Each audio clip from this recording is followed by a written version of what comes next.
성도들의 교과 공부를 응원합니다. 강남 하늘교회 토의식 교과 방송입니다. 네, 여러분 안녕하십니까? 안녕하세요. 네, 잘 지내셨죠? 네. 자, 우리가 드디어 시과를 공부하는데 이 교육 가운데 예술과 과학 교육의 제목입니다. 여러분 예술 좋아하죠? 네. 뭐 음악, 미술 중에 어떤 걸 더 좋아하시는 것 같아요? 저는 음악 쪽을 좀 더 좋아하는 것 같아요. 왜냐하면 미술은 이해를 못 하겠어요, 솔직히. 그러세요? 네. 지난번에 아주 독창하시는데 노래를 너무 잘하시더라고요. 저도 음악을 참 좋아하고 하는데 이런 것들과 우리가 신앙이 잘 조화되고 하면 참 아름답잖아요, 그죠? 그래서 예술과 이 과학과 이 모든 것이 다 함께 어울려서 하나님을 찬양하면 참 얼마나 더 좋겠습니까? 우리가 그런 이제 공부를 좀 한번 해보겠습니다. 우리 생활 속에서 하나님께 작은 은혜의 부스럭이라도 감사한 일이 있다면 지사님 좀 한번 하시겠어요? 말씀을? 근데 12월 3일이 우리 수능 시험 날이에요. 네. 근데 우리가 이제 교육에 대해서 계속 한 기 동안 얘기를 하고 있는데 네. 사실은 이제 교육의 마무리는 아니죠, 수능 시험이. 그렇죠. 네, 정말 네. 어린 네. 나이고 세상을 향해서 나가는 첫 큰 관문일 수 있는데 네. 마치 우리가 인생의 모든 목표인 양 달려가잖아요. 대학 수학 능력 평가를. 하여튼 오랫동안 아이들 너무 불쌍해요. 저희도 아이들 가르치고 있지만 그 점수 1점, 2점 때문에 울고 웃고 하는 그런 일들을 어린 시절에 겪어야 되는 것도 같은 친구랑 그렇게 점수를 가지고 이렇게 경쟁을 해야 된다는 이 현실이 되게 아이들을 되게 이렇게 각박하게 만들어요. 마음을. 그렇죠. 네. 그리고 이제 엄마와의 대화 속에 늘 성적이 존재한다는 게 그래서 하여튼 그동안 애쓴 우리 학생들 힘내서 시험 잘 보고 또 결과에 따라서 또 울을 때도 있지만 그게 뭐 인생의 그렇게 마무리 아니고 절대로 이제 시작이니까 큰 경험으로 소중한 경험으로 추억에 남는 시간이었으면 좋겠어요. 다들 힘내라고 응원해드리고 싶어요. 힘내십시오. 네. 좋은 말씀을 해주시는데 우리가 제가 좀 이제 다녀보면서 뭐 외국도 다녀보셨겠지만 좀 부러웠던 게 하나가 있어요. 뭐가 부러운가 하면 대학교에 가면 운동장이 별로 없다는 거죠. 대학교는 운동장이 별로 없어요. 운동장이 그러니까 마음껏 뛰어놀고. 그러니까 초중고등학교는 그러니까. 마음껏 뛰어놀게 하고 그렇잖아요. 대학 가서는 공부를 열심히 하는 거예요. 맞아. 대학은 앞에 있죠. 대학가 앞에. 그렇죠. 우리나라는 그냥 초중고등학교 너무 아이들 그냥 이렇게 공부에 많이 얽매이는 게 아닌가. 그러네. 그 체력을 길러주면 아이들이 막 대학 가서는 막 밤새서 막 공부를 해도 괜찮을 정도 체력이 좋거든요. 그렇지. 그래서 그런 좀 생각이 좀 맞아요. 듭니다.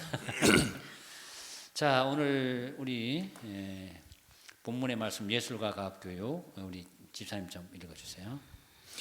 예, 시편 19편 1절 말씀입니다. 하늘이 하나님의 영광을 선포하고 궁창이 그의 손으로 하신 일을 나타내는도다. 아멘. 아멘.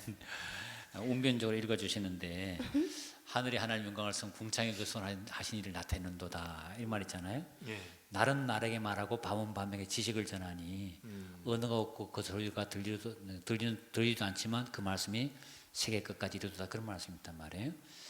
근데 이 천년계를 가만히 보면서 놀라운 것은 이제 해가 넘어가면 또 달이 또 오르잖아요. 네. 뭐 서로 약속한 것도 아닌데 시간이 되면 딱 올라오고 또 시간이 되면 내려가고 이 모든 것들이 사실은 인간 사로 보면 서로 이야기가 돼야 되는 거잖아요. 근데 언어가 없지만 되고 있는 거잖아요. 그러면서도 천년계는 보면 그 소리가 있잖아요. 그 소리는 사람이 접촉만 하면 회복이 되는 소리잖아요. 맞죠? 소음이 아니거든. 그러니까 이제 뭐 예를 들어서 물이 졸졸 흐르는 소리 듣고 있으면 우리 세포가 다 깨어나는 느낌 있잖아요. 네. 이제 우울증에 걸리신 분들이 최근에는 많으면서 어떤 치료가 있는가 하면 천연계 속에 들어가서 이렇게 새소리를 듣는 거잖아요. 그 새소리만 듣고 천연계에서 흙을 밟고 다니면 사람이 회복이 된다는 거죠. 맞아요. 네. 그런 거 보면 참 하나님의 놀라운 것들이 그래서 맞아. 하나님 하늘 영광을 선포하고 궁창이 그 손을 하신 일을 나타낸다 하는 말씀이 맞는 것 같습니다. 자, 우리가 이제 제가 이런 생각이 들어요. 하나님은 자기를 적극적으로 우리에게 나타내려고 하실까, 아니면 숨어 계실까? 어떻게 생각하십니까? 하나님은 숨어 계시기를 좋아할까요? 아니면 적극적으로 자신을 나타내려고 하실까요? 지사님 한번 얘기해. 적극적으로 나타내신다고 생각을 하는데요. 그렇죠? 네, 매우 적극적으로. 지사님 그렇게 생각하세요? 과학자들 입장에서 본다면 하나님께서는 과학자들을 위해서 뭔가 이렇게 예전에 우리 뭐 보물찾기 하듯이로 여기저기 뭔가를 숨겨놓으신 것 같아요. 숨겨놓으시고. 과학자들은 하나님이 숨겨놓은 걸 하나 어쩌다가 발견해놓고 대단히 큰 거 발견한 것처럼 막 이러는 것 같단 말이죠. 그렇죠. 네. 그 사실은 뭐 발명이 아니고 발견이잖아요. 디스커버리 이렇게 하잖아요. 맞아. 발견 이렇게 이제 뭐 발견하는 건데 그 아주 적절한 표현 같아요. 옛날 보물 찾기 딱 숨겨놓고 얘들아 보물 찾기 해봐 이러면 막 찾으면 야막 좋아하잖아요. 하나님이 여기저기다가 진짜 그 당신의 그걸 숨겨놓으시다 생각하는데, 근데 이렇게 하나님께서 자기를 잘 드러내서 그 자기 이해할 수 있도록 하시는 그 방법들 어떤 것이 있을지에 대해서 얘기해 보고 싶거든요. 어떻게 하면 이 하나님을 알 수 있는 길이 있을까? 어떤 길이 좋을까? 우리 집사님부터 한번 전 얘기해 보세요. 어떤 길이 그래요. 있다고 맞아요. 생각하세요? 제가 네. 하나님을 이렇게 아주 만난 건 좀 늦지만 이렇게 권함을 받은 적은 있어요. 교회 나오라는. 그거는 그랬는데 그때는 따르지 않았어요. 그들의 모습 행위가 일치가 안 됐던 것 같았어. 그랬는데 그때 제가 그들한테 이야기한 것이, 난 당신들이 전하는 하나님은 천지의 모든 이런 자연계를 통해서는, 창조물을 통해서는 내가 하나님이 계시다는 거는 나는 이해할 수 있지만 난 당신의 교회는 안 가겠다고 그랬었던 적이 있어요. 내가 그때 내가 이렇게 말씀을, 하나님을 이렇게 가르침 받고 교육받은 적은 없었어요. 근데 이러한 자연계를 보면서 누군가 이렇게 만드신 분이 계시겠구나. 근데 봤을 때 사람의 작품은 아닌 거예요. 네, 그렇기 그렇죠. 때문에 창조주가, 조물주 뭐 이렇게 얘기하는데 만드신 이가 어딘가에 계시구나. 네. 천연계를 통해서 굉장히 질서정연하고 정말 야, 그 참 좋은 말씀인데요. 제가 어떤 옛날에 제가 목회할 때 그분이 그 우리 삼육병원의 그 부원장님으로 계셨던 분인데, 그분이 그런 얘기를 하더라고요. 어느 날 이제 서점에 가서 책을 샀는데 천체에 관한 책을 이렇게 쭉 읽어보면서 태양이 이제 돌아올 때 365일 몇 시간 몇 분에 딱 돌아오는 그쵸. 거 있잖아요. 그거 하나 보면서 이거는 신이 존재하는구나. 그렇죠. 맞아. 그분이 그 책 읽고 교회를 나오셨다는 거예요. 어떤 분은 이제 밤에 누워 자는데 은하수를 보니까 은하수가 너무 별들이 많잖아요. 야, 저걸 누가 만들었을까? 이제 그런 걸 생각하면서 이분이 교회를 나오게 됐다. 그러니까 이제 이 천년계는 보면 참 너무나 아름다운 분이 계시다는 사실을 말해주고 있지 않습니까? 좋은 말씀 감사드리고, 또 우리 집사님은 어떤 방법이 있다고 생각하세요? 하나님 아는 방법. 성경은 네. 일방적인 주장이거든요. 예. 그렇잖아요. 예. 하나님이 천지를 창조하시니라 딱 이렇게 나와요. 네. 예. 누가 인간이 그거를 발견을 해서 내가 이렇게 과학적으로 막 해보니까 하나님이 하늘을 창조하셨구나 하고 이게 발견한 게 아니란 말이죠. 네네네. 예. 내가 만들었다, 창조했다 이거를 믿으라고 하는 얘기거든요. 네. 그러다가 보니까 제가 이렇게 보면서 얼마나 교만한가 사람이. 네. 그걸 깨닫게 되는 거예요. 즉 자기가 그것이 왜 그런지 이해를 못하면 거부하는 거예요. 인정을 안 하는 거예요. 그런 개념으로 본다면 신을 어떻게 우리 유한한 인간이 이해를 할 수 있어요. 네. 그렇잖아요. 제가 그래서 가끔가다 그런 생각을 해요. 제 지식이 요만큼밖에 안 돼요. 저는 지금 테레비가 나오는 것도 이해를 못하는 사람이야. 보고는 있지만 뭐 뚝딱뚝딱 어떻게 만들어진다는 거는 알아. 근데 얘가 무슨 전기를 통해서 뭐를 통해서 이렇게 오고 말소리가 들리고 그 사람의 말소리가 어떻게 정확하게 여기까지 들리지? 기계음으로 들린다면 그나마 제가 이해를 하겠어. 랄랄랄랄랄 뭐 이런 뭐 와와와와 이런 식으로 기계음으로만 들린다면. 그런데 그 사람 목소리가 전달이 된단 말이죠. 난 그게 이해가 안 돼. 전기를 통해서 어떻게 그 사람 목소리가 이해가. 근데 그 지식이 있는 사람들은 알겠죠. 저는 모르잖아. 네, 그렇죠. 보고는 공감하는. 있어도 그렇다고 내가 그걸 부정해야 돼요? 그렇죠. 그렇잖아요. 신기한 거죠. 네. 예, 저는 아무리 봐도 전화기도 신기하고 텔레비도 신기해. 맞아. 그렇다고 내가 모른다고 이해가 안 된다고 이미 나타나고 있는 것을 좀 부정을 못 해요. 네. 근데 많은 사람은 이 천지창조 이 모든 것을 보면서도 인정을 안. 내가 만들진 않아서 왜 이렇게 생겼는지 이해를 못 해. 근데 난 보고 있어. 그렇다면 그것을 누군가는 분명히 만들었다는 걸 이해를 해야 돼요. 전제 조건이. 그렇잖아요. 그 누군가가. 근데 우리가 텔레비전을 보면서 제가 이해 안 된다고 얘는 저절로 이렇게 됐을 거야. 이렇게 만약에 제가 주장한다면 저 정신병자네 이럴 거예요. 많은 사람들이. 그렇죠. 근데 우리는 어떤 천연계를 보고 내가 이해를 못 한다고 해서 눈앞에 보이면서도 보고 있으면서도 부정을 하고 인정을 안 한다는 거죠. 저건 저절로 생겼어 이러는 거죠. 이해가 돼요? 안 되죠. 그 사실은 이제 우리가 아까도 얘기했지만 이게 전화기를 딱 집어 들어선 순간에 지구 반대편에 있는 사람이 곧바로 연락이 되잖아요. 그럼 그 동안에 광캡을 깐 것도 아니고 그렇잖아요. 그 선이 어떻게 연결된 것도 아니잖아요. 아니 전파가 가더라도 그렇게 빠르게 갈 수 있어요. 정말 신기한 것들이 많이 있단 말이에요. 근데 우리가 이제 그 천연계를 보게 되면 어마어마한 진짜 그 작품들이 꽉 차 있잖아요. 그러니까 그 작품이 꽉 차 있는데 이걸 누가 만들었을까 하는데 성경이 없다면 모르잖아요. 성경에 보면 내가 만들었어. 그럴 때 아까 좋은 말씀하시는데 우리가 그 믿어야만 되는 부분이 뭔가 하면 부모가 내가 너 낳아서 할 때 이건 낳는 장면을 부모는 봤지만 자기 못 본 거 아니에요. 그렇지. 그렇잖아요. 그 장면을 우리가 엄마가 비디오 찍어서 보여주지 않은 한은 그 믿어야만 되거든요. 그래서 그렇죠. 믿어야 되는데 그러니까 다른 소리 하면 안 돼. 그런 순수한 아이한테 어디에서 주워왔다고. 이거는 믿음의 문제. 이거는 믿음의 문제.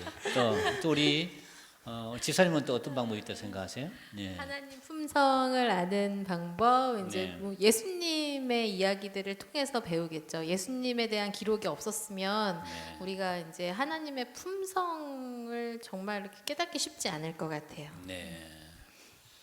그래서 이제 우리가 그 하나님이 우리를 적극적으로 알릴 때에 천년기를 통해서 우리를 일단 말씀을 하고 두 번째는 성경을 통해서 그 다음에 이제는 마지막으로는 안 되니까 직접 오셔가지고 직접 오셔서 하나님이 인간이 되셔서 사셨던 이야기. 자, 그럼 우리가 참 하나님을 많이 알 수 있는 길이 열려 있습니다, 그렇죠? 네. 예, 그건 참 복이라 생각하고 우리가 천년계는 이제 그 하나님을 알 수 있는 교과서라고 하는데요. 이 천년계를 이제 영어로는 네이처 그렇게 하잖아요. 네이처. 아시다시피 네이처가 또 어떤 뜻을 가지고 있어요? 본질이죠. 본질. 본성. 사람이 어떤 our nature, 나의 본성 이런 뜻도 있잖아요. 네. 그러니까 천년계는 하나님의 본성이 나타나 있잖아요. 그래서 천년계를 통해서 어떤 교훈을 배울 수 있을까? 천년계를 보면 지사님 한번 좀 얘기해보세요. 네, 뭐 이제 다 아시는 것처럼 말씀하신 건 이제 그 우주의 그 섭리를 보면 알 수 있잖아요. 돌아가는 네. 거 보면 정말 이해는 안 되지만 어쩜 이렇게 아주 정확하게 뭐 사계절도 그렇고 절기도 24절기인가요? 그러한 거 돌아오는 것도 보면 정말 질서 있게 정확한 그러한 이제 천연계의 그 흐름을 보면 정말 우리도 그 많은 것이 참 많은 교훈을 주는데 그런 천연계의 그 교훈과 세상의 교훈은 또 다른 것 같아요. 세상의 교과서는 많이 또 운운하잖아요. 뭐 왜곡됐다, 진실이 아니다, 뭐 이렇게 하지만 천연계 교과서는 그런 왜곡된 건 없잖아요. 사실 그대로잖아요. 네. 지금 말씀하신 대로 오늘 내추럴 그 본질 그 자체이지 않나, 그렇죠? 네. 그래서 네. 참 많은 것이 배울 수 있고 깨달을 수 있고 또 적용할 수 있고 그런 것 같아요. 참 천년계라는 것이 들여다보면 볼수록 네, 정말 신기한 게 신비하고, 많고 뭐 이제 천년계에 관한 학자들이 많아요. 근데 그 학자들이 전체를 연구가 아니라 어떤 한 분야를 연구해보고 들어가도록 계속 신비함이 밝혀져서 그게 이제 논문에 게재되고 네이처에 나오게 되고 그때 뭐 노벨상을 받고 하거든요. 맞아. 그러니까 이런 어마어마한 작품들이 있다. 또 지사님 또 어떻게 생각하세요? 제가 전형계 보면서. 예, 우리 어머니를 보게 되면은 평안해져요. 그렇죠. 예, 편안하죠. 옆집 어머니를 보면 그런 마음 안 들어요. 아, 그렇죠. 그렇잖아요. 옆집 아줌마를 보고 제가 편안함을 안 느껴요. 우리 엄마를 보면은 괜히 뭔가 이건 뭐 어떻게 표현을 할 수 없는데 뭔가 편안하고 하여튼 그래요. 하나님께서 첫째 날 뭐 만들고 둘째 날 뭐 만들고 쭉 해서 일곱째 날까지 그 모든 것을 만드신 거는 사람을 위해서 주셨단 말이에요. 그 사람을 위해서 줬어요. 네.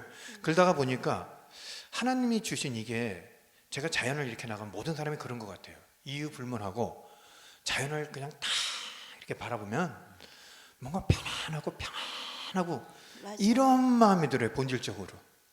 예, 하나님이 저한테 주신 거 이런 거 보면서 내가 텔레비전을 보면서 편안하다 이런 건 없는 것 같아요. 예, 근데 하나님이 주신 이 모든 거 천연계는 딱 바라볼 때 맞아. 뭔지 모르겠지만 꼭 어머니 품같이 뭔가 이렇게 저를 심리적으로 편안하게 해주면서 뭐 이런 게 있단 말이죠. 그렇죠. 예, 그런 거 보면서 천연계를 통해서 정말 마음의 쉼, 네. 쉼. 심히. 예, 평안함 이렇게 표현해야 되나요? 예, 그런 걸 느끼는 것 같아요. 그런 걸 통해서 하나님이 우리한테 주시려 하는 하나님의 마음, 예, 그걸 좀 볼 수 있는 것 같습니다. 네. 그 이제 천연계가 우리나라가 보면 사계절이 뚜렷하잖아요. 뚜렷하죠. 근데 다른 저는 이제 필리핀 같은 데 보면요. 거기는 겨울이 없거든요. 그러니까 봄하고 가을 정도? 뭐 여름 정도 있을까? 근데 그러다 보니까 그 눈이 안 와요. 눈도 안 오고 이제 뭐 봄에 꽃이 피고 뭐 이런 개념이 없거든요. 거기는. 그러니까 늘 꽃이 그냥 이렇게 좀 있는 편이고.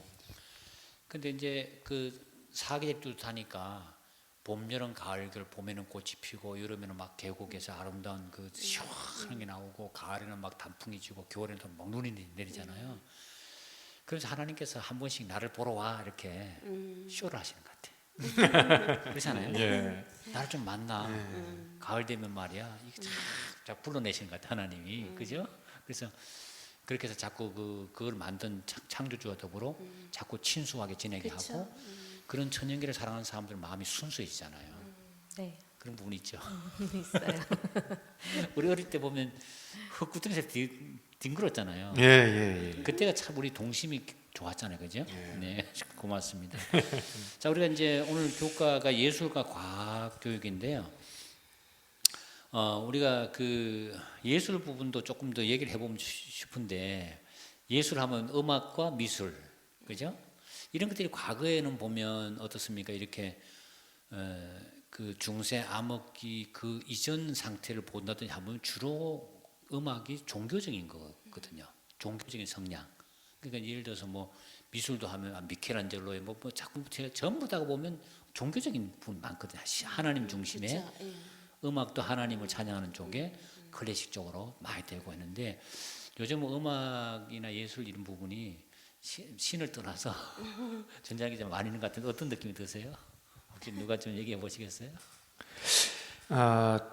음악이 이게 변천이 이렇게 이루어지잖아요. 네. 제가 예전에 그런 얘기를 들은 적이 있어요.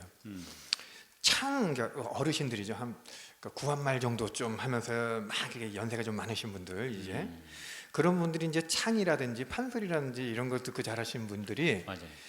그 예전에 이제 우리나라의 그 좀 트롯이라 그래야 되나요? 그런 노래를 자잔하게 잔잔하잖아요. 뭔가 사연을 많이 담고 이렇게 구구절절하게 가사에 이렇게 하는데 그런 노래를 부를 때 말세다 그랬대요. 어떻게 저런 노래를 부를 수 있는가 하고. 예.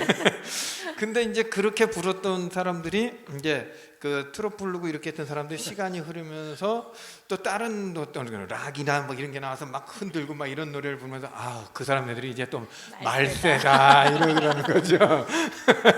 예, 그런 것처럼 그 음악이 그 당시 상황상 그 뭔가 표출하고 분출하고 싶은 거라든지 이런 것이 음악에 많이 담아서 그림이라든지 담아서 사회적인 어떤 이런 것을 반영하는 것 같아요. 이제 그런 면에서 본다면은 이 예술과 과학 분명히 어떤 기준이 있을 텐데 그 종교적인 관점에서 바라보는 음악과 일반적인 우리가 사회적으로 이렇게 하는 어떤 시대적 흐름을 반영하는 이제 이런 것도 좀 구분하는 그런 것도 좀 있어야 되지 않을까 저는 조심스럽게 한번 생각해 봅니다. 네. 근데 확실히 교회가 그 음악적인 면에서 특히 굉장히 문화에서 앞서는 면들이 계속 있었던 것 같아요. 그래서 뭐 지금이야 워낙 문화와 뭐 음악과 미술과 모든 문화적인 방면에서 다양성을 추구하니까 그렇지만 교회에 들어왔을 때 저희 어릴 때만 해도 피아노 배우는 집이 뭐 100%는 아니었잖아요. 그렇지만 교회 다니는 자녀들은 다 교회에서 피아노를 하고 그 뭐 또 비싼 바이올린에 첼로에 해서 그런 거 저희는 일반 학교니까 바이올린을 한다 그러면 되게 잘 사는 집 애였거든요. 그런데 그런 환경인데도 불구하고 교회 안에서는 음악을 하고 그리고 또 클래시컬한 음악들을 되게 고상하게 하는 것들을 보면 되게 부러울 때가 많았어요. 그래서 그 사실은 우리가 교회는 이제 주로 하나님을 찬양하기 위해서 모이니까 네, 그렇죠. 우리 음악 자체가 좀 거룩하고 뭔가 좀 경건한 느낌을 드는 것이 좋다고 저는 생각을 해요. 네. 근데 실제로 할 수만 있다면 우리가 좀 클래식을 교회에서 좀 더 부활시켜서 이제 관현악단 같은 거 있잖아요. 참 진짜 감동적이거든요.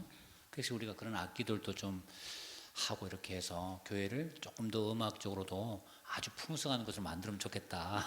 네. 좀 그런 바람입니다. 그래서 혹시 성경에 나타난 이 과학적인 표현, 그죠? 네. 성경에도 과학적 표현이 있을 거 아니에요? 네. 있으면 한번 소개 좀 부탁합니다. 네. 제가 옛날에 들은 이야기 중에 재밌는 이야기가 있었는데 그 모세 그죠? 모세의 어머니가 아기를 바구니에 이렇게 담고 물이 스며들면 안 되니까 역청을 발랐잖아요. 그래서 어떤 사람이 이제 그 이야기를 보다가 이 역청이 뭘까 하다가 이제 발견해내고 탐구해낸 게 그 석유를 발견하게 됐다는 네, 얘기를 맞아요. 들었어요. 네, 그래서 맞아요. 야 같은 성경을 봐도 누구는 석유를 캐고 그렇죠. 그러니까 그 네. 역청 발랐다니까 그 지역에 석유 있을 거라는 거예요. 그렇죠.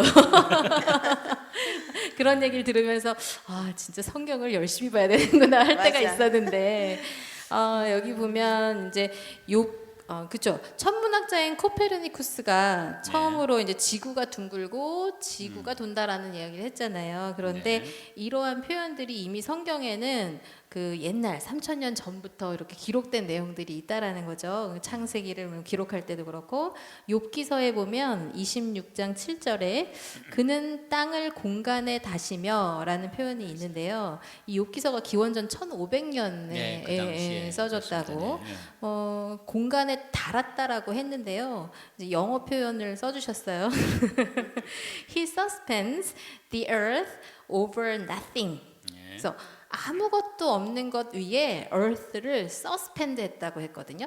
suspend 우리 자동차에 보면 suspension이라는 게 있잖아요. 이렇게 완충제도 되고 매달아 놓는 느낌. 그래서 우리가 매달려면 위에서 달거나 밑에서 달거나 이건데 아무것도 없는 위에 그냥 달았다는 거죠. 이런 표현이 기원전 1500년에 있었다고 하고요. 또 시편에 보면 40장 22절에 요거는 또 기원전 700년경에 기록이 됐는데 그는 땅 위 궁창에 앉으시나니라는 표현이 있어요. 영어로 보면 He that sitteth upon the circle of the earth예요.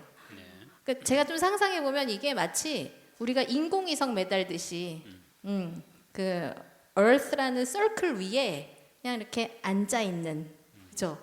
아까 뭐 매달았다는 표현도 있었지만 우리가 어느 정도 궤도에 이렇게 위성을 쌓아넣어서 그 위성이 계속 달고 있는 것 같은 그런 느낌인 거예요. 이게 벌써 기원전 700년경에 기록이 됐다는 거죠. 네, 그래서 성경 속에도 굉장히 지금 우리가 발견하고 있는 그러니까 코페르니쿠스가 지동설을 발표한 게 1543년이에요. 근데 이렇게 나중에서야 우리가 발견하는 것들이 성경상에 많이 이렇게 기록으로 또 남아 있는 걸 볼 수 있다는 거죠.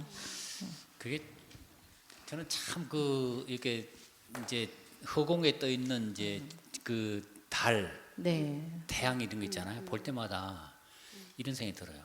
저 달의 무게가 얼마나 무거울까. 엄청 무거울 거 아니에요, 저거. 저거 어떻게 공간에 이렇게 떠 있게 있을 수 있죠? 인공위성도 예. 계속 돌잖아요. 돌아요. 기름이 떨어져도 어떤 힘에 의해서 계속 돌잖아요. 그러다가 어디로 막 날아가요. 이렇게. 그러니까 뭐냐면은 저리도 가고 이리도 가고 막 파편이 막 천지사방으로 막 날아간단 말이죠. 규칙적으로 도는 게 아니고. 근데 이는 달도 태양도 지구도 그러니까 이 모든 궤도를 거는 따라서. 어떤 규칙에 의해서 돈단 말이죠. 그게 참 희한해. 그리고 세상의 모든 것은 기름이 있어야지 가잖아요. 그렇죠. 연료가 있어야 가는데 이는 건 연료도 없는데 계속 돌아. 어떻게 된 거야? 이제 그 다음에 이제 뉴턴이 그 지동설을 발표한 그 이후로 그 연이어서 이제 17세기 말에 만유인력 법칙을 이제 증명을 하는데 네. 그게 바로 그 달이잖아요. 그러니까 지구와 달이 서로 인력으로 적당한 힘으로 거기서 더 움직이지도 않을 만큼의 힘을 가지고 서로 이렇게 밀고 있다는 거죠. 근데 정말 뭐 묶어놓은 밧줄도 없는데 그 사실은 이제 사람은 내 맘대로 움직이니까 그렇지만 내가 내 맘대로 움직인다고 생각은 하는데 이 땅이 나를 계속 붙들고 있는 거잖아요. 네. 돌고 있는 지구에서 떨어져 나가지 않게 파편으로 흩어지지 않게 붙들고 있는 건데 정말 신기한 것 같아요. 골로새서 1장 17절에 보면 그가 만물보다 먼저 계시고 만물이 그 안에 섰느니라 라는 표현이 있는데요. 영어로는 by him 그에 의해서 all things 모든 것들이 consist 서로 붙들고 있다라는 표현으로 표현을 하셨대요. 요거는 이제 AD 62년이니까 뉴턴이 만유인력을 발표한 17세기 말 그러니까 1600년대 말이잖아요. 요거는 AD 62년. 네. 그러니까 1600년 이전에 이미 이런 표현으로 골로새서에 기록이 됐다는 거죠. 만물이 서로 consist 붙들고 있다. 이런 표현. 이게 딱 나왔네. 바이 시밀에 나와 있네요. 이 네네네. 붙들고 있는 분이 누군가 하면 그분이군요. 아, 역시 막- 목사님은 여기다 포커스를 맞추시는구나. 그죠. 바이 힘. 그죠? 네. 예수님이 그걸 다 붙들고 있다는 거예요. 근데 만유인력의 법칙을 보면 제가 이런 생각이 들 때가 있어요. 인력은 똑같지 않다. 왜냐하면 이 땡기는 힘이 예를 들어서 이제 태양과 지구 태양이 다 땡기는 힘이 있잖아요. 네. 이 힘이 또 다를 것이고 그다음에 우리가 이제 발을 이렇게 걷고 다니지만 태양 저 달만 가더라도 중력이 약하니까 사람이 붕붕 뜬단 말이에요. 그러니까 아주 무거운 신발을 신든지 뭔가 사람을 고정하지 않으면 막 사람이 걸어 다니는 게 조차 힘들잖아요. 근데 지구는 우리가 걸어 다니는데 전혀 무리가 없는 적당한 인력이 작용하는 거 아니에요. 근데 바닷물이 쏟아지지 않고 이렇게 붙들고 있는 인력이잖아요. 네. 그렇다면 그렇죠. 바닷물의 무게가 얼마나 엄청나요. 저거를 붙잡고 있는 인력과 사람이 걸어다니는 인력과 나무가 이렇게 자라서 하는 이 모든 인력이 다르다는 거 아니에요. 곤충이 땅에 기어다니는 인력도 다를 거고. 맞아요. 야, 근데 그 좀 모든 신기하죠. 게, 그죠? 그 모든 게 바이심이야, 그죠? 그 영화에 보면 또 기발한 사람들의 상상력이 있잖아요. 어떤 애는 외계에서 침략을 했는데 그 바다가 땅에 붙들려 있는 인력을 거꾸로 역이용했나 봐요. 그러니까 물들이 자꾸 상승하는 거죠.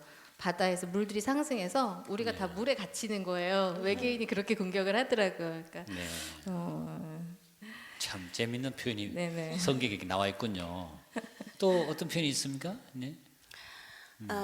이제 바다 속에도 왜 길이 있고 그렇죠? 바닷속에도 길이 있다? 하늘에도 또 길이 있다고는 하는데 그렇죠. 예. 이제 바다 속의 길이라고 해서 이제 이걸 해로의 이제 발견자 머레이의 이제 얘긴데요. 머레이는 1839년 해상 근무를 가던 중에 사고로 이제 부상을 당했을 무렵인데요. 그때 이제 성경의 시편을 읽다가 해로가 있다는 사실을 알게 돼요. 모든 해양국에서 해로 이제 발견자로 이제 알려지게 되는데 해양학에 이제 뚜렷한 이제 공을 세우게 되죠. 이제 머레이가 이제 시편에 어떤 말씀이 있는지 읽어보겠습니다.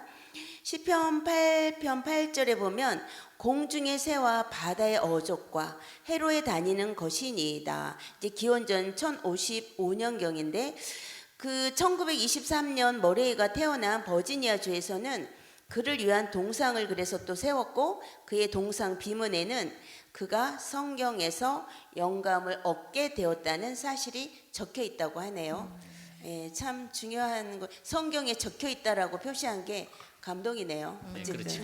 네. 이게 이렇게 발견한 이 해로가 네. 이 성경에 기록되어 있다는 맞아. 거예요. 근데 해로가 실제로 물의 물길이잖아요. 그렇죠. 우리가 이제 날아갈 때 항로라 그렇게 하늘, 하고 예. 해로인데 이 해로는 딱 이렇게 잠수함에 들어가잖아요. 그러면 쭉 끌고 가니까 그 에너지 없이도 그냥 그대로 갈 수 있는 거예요. 그렇죠. 조를 탄다 맞아. 이렇게 하거든요. 그런 것이 이 지구에는 있다는 거죠. 이 바다 속에는. 근데 이게 성경에 정말 기록됐다는 게 놀라운. 부지런히 성경을 읽어야겠어요. 보물이 너무 많네요. 자, 그래서 이 과학과 성경을 어떻게 조화하면 좋을까? 우리 지사님 한번 의견을 좀.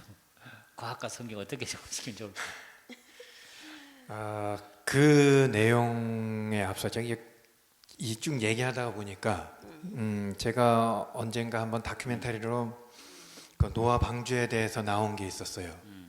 네, 거기에 글쎄 제가 노아 시대 때 배가 있었는지는 잘 모르겠는데 이제 그때 이제 배에 대한 설명이 처음 나오잖아요.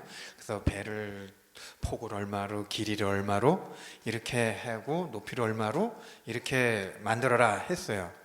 그래서 과학자들이 그들의 그렇게 한번 만들어 본 거예요. 그러면 어떻게 되냐면 직사각형이면 그냥 나무 상자야. 배의 형태보다는. 예. 그런데 이분들이 딱 하면서 그 실험을 해보면서 느낀 게 뭐냐면 현재의 최첨단 배를 잘 만든다는, 그래서 배가 잘 뜨고 잘 갈 수 있는 환경의 어떤 그거를 비율을 만들었을 때 그 노아 방주의 그 비율이라고 이제 나오더라고요. 그 또 하나는 뭐냐면은 노아 방주를 그렇게 만지면 큰일 난다는 거야. 왜냐면은 막 바람에 따라 물결에 따라 이렇게 출렁출렁 된단 말이죠. 그런데 단순히 그냥 일반 배 형태로만 이렇게 만들었다가는 그 안에 들어있는 모든 사람들은 비빔밥이 된다 그러더라고. 출렁출렁 이리쿵 저리쿵 하면서. 예. 그런데 가장 안전하게 그 흔들림에서도 보호를 받을 수 있는 그런 어떤 공간이라든지 그런 걸 다 했을 때 이게 가장 안전하게 이렇게 될 수 있는 그거라 그러더라고요. 그러니까 그 당시 사람들이 어떻게 이런 과학적으로 그렇게 사람이 또 짐승이 음식이 거기 들어갔을 때 그게 막 뒤죽박죽 섞이지 않을 상황에 만들어 놓고 이렇게 할 수 있는지, 야 이거는 그냥 기술로는 될 수가 없는 거다.